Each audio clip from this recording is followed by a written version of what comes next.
মৎস্যকন্যার কাহিনী, এটি একটি কাল্পনিক কাহিনী। পড়ছি আজ। সমুদ্রে সময় কাটানো তার অনেকটা নেশার মতো। ঘন্টার পর ঘন্টা সে সমুদ্রের তলদেশে সময় কাটায়। মায়ামি বিচে কাজ করে কোস্ট গার্ডে। তার কাজ সমুদ্রে আগত যারা ইয়ট বা সাঁতার কাটা অবস্থায় বিপদে পড়ে তাদের বাঁচানো। তীরে লাইফ সিকিউরিটির কাজ করে। কিন্তু সমুদ্র পানি অনেকটা তার কাছে জীবনের মতো। প্রতিদিন কিছুটা সময় এর পানিতে অবগাহন করে জীবনের স্বাদ নেয় সে। নাম তার রিশান মৌতির, ক্যালিফোর্নিয়াতে বাস। যদিও কাজের জন্য প্রতিদিন দিনের অধিকাংশ সময় এই বিচে কাটায়। আজ বিচে দুর্যোগ সংকেত দেওয়া হয়েছে কতক্ষণ আগে। ধীরে ধীরে সব মানুষ বিচ ছেড়ে নিরাপদ লোকালয়ে ফিরে গিয়েছে। একমাত্র সে এখনো সাঁতরিয়ে চলেছে। আজ সে ডুবুরির পোশাক পরে নিয়েছে, সাঁতরে চলে এসেছে সমুদ্রের একেবারে তলদেশে। আচমকা চোখে এক আলোর ঝলকানি পড়তে সে থমকে দাঁড়ালো। অনুসরণ করতে করতে অভিভূত হয়ে দেখল সামনে এক ছায়ামূর্তি। ছায়ামূর্তিটির পিছন থেকে মনে হচ্ছে এক মানবী নারী। চমকে আরো মনোযোগ দিয়ে দেখতে দেখতে সামনের ছায়ামূর্তিটিকে অনুসরণ করতে থাকে। অবাক হয়ে লক্ষ্য করে একসময় মূর্তিটি এসে থামে একটি বিশাল ঝিনুক আকৃতির প্রাসাদের সামনে, বা প্রাসাদ না বলে ডুবোজাহাজ বা সাবমেরিন বলা যায়। অভিভূতের মতো দেখলো সামনে কোনো একটা কিছু চাপ দিতে দরজার একটা পাল্লা খুলে গেল। মেয়েটি এবার এর ভিতরে দরজাটি বন্ধ হয়ে গেল। ঈশান হতাশ হয়ে গেল, সঙ্গে ঢুকতে পারল না বলে। একবার ভাবছে দরজায় নক করবে কিনা, সঙ্গে সঙ্গে আবার দরজাটি খুলে গেল। সে তড়িতে আড়ালে লুকিয়ে পড়ল। আশ্চর্য একটা গুনগুন আওয়াজের সাথে মাথা হেলিয়ে মনে হচ্ছে গান গাইছে।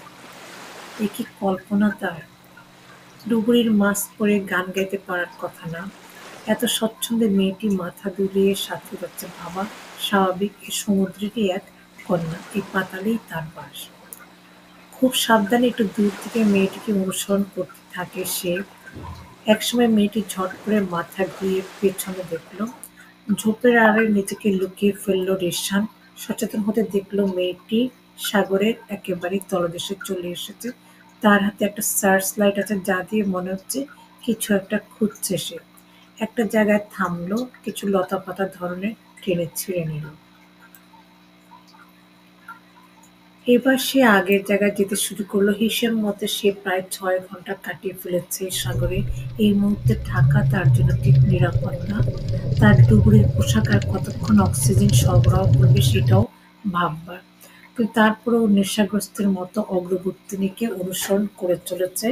আবার আগে সে ঝিনুক আকৃতির খোলসের কাছে চাপ দিতেই দরজাটা খোলে। তারপর মাথা ঘুরিয়ে ইশারায় তাকে ডেকে বসল মেয়েটি। চমকে প্রায় মাথা নিচু করে ফেলতে গিয়েছিল ও। পরে যখন বুঝে গেল ধরা পড়ে গিয়েছে, সামনে এসে দাঁড়িয়ে পড়ল। মেয়েটির ইশারা মতো ঝিনুক আকৃতির যানটির ভিতরে এসে ঢুকল। ভিতরে আসার পর এক সুইচ চাপতে দেয়ালটি আস্তে আস্তে উল্টে মেঝের উপর লেগে গেল। সাগরের পানি তাদের তলদেশে চলে গেল। এ অনেকটা ডুবোজাহাজের মতো। মেয়েটি তার ডুবুরির পোশাক খুলে ফেলল এবার।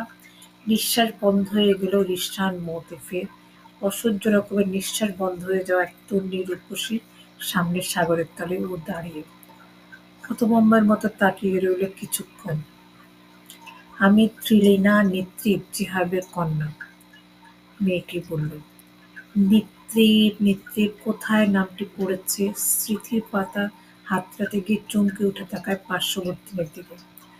প্রফেসর নিত্রিপ, সৌরমণ্ডলী নিয়ে গবেষণায় আলোড়ন ফেলে দেওয়া সেই প্রফেসর, যার অন্তর্ধান অনেকদিন যাবৎ বড় দৈনিক সংবাদের খবর ছিল। অবাক বিস্ময়ে তাকিয়ে থাকে সে। আপনার বাবা! হতভম্ব অবস্থা থেকে উঠে এসে এই শব্দই উচ্চারণ করতে পারল। বাবা এখানে। আবারও হতভম্ব হওয়ার পালা। আমার জন্য? আপনার জন্য কেন? খেয়াল করে দেখুন আমায়, মেয়েটি বলে এবার বেদনার স্বরে।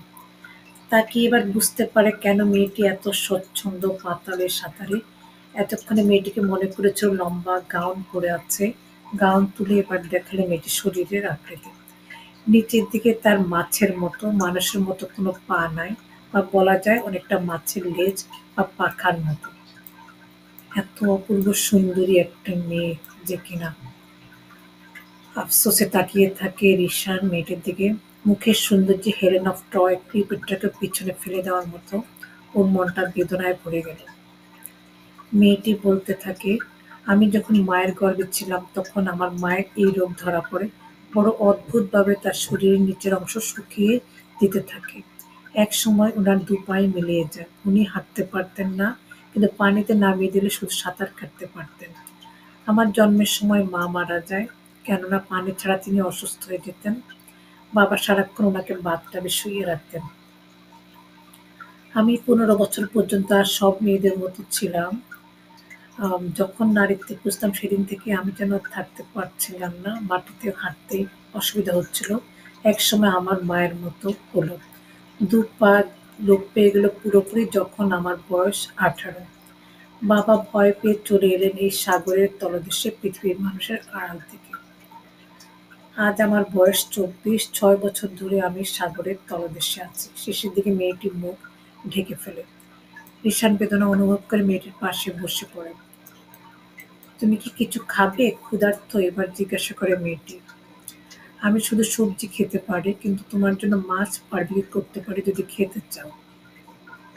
খেতে খেতে আরো কিছু কথা জানা হলো। তার বাবা এক আশ্চর্য লতাগুল্মের সন্ধান পেয়েছেন। তিনি তা দিয়ে এক অয়েন্টমেন্ট বানিয়েছেন, যা এখন সে ব্যবহার করছে। এতে শরীরের ব্যথা এখন কম অনুভব করে। বাবা এখন আশাবাদী যে আমি সুস্থ হয়ে উঠব, পৃথিবীতে আবার ফিরে যাব, স্থলের কোনো মানুষের সাথে আমার সংসার হবে। এইটুকু বলে সে হাসল।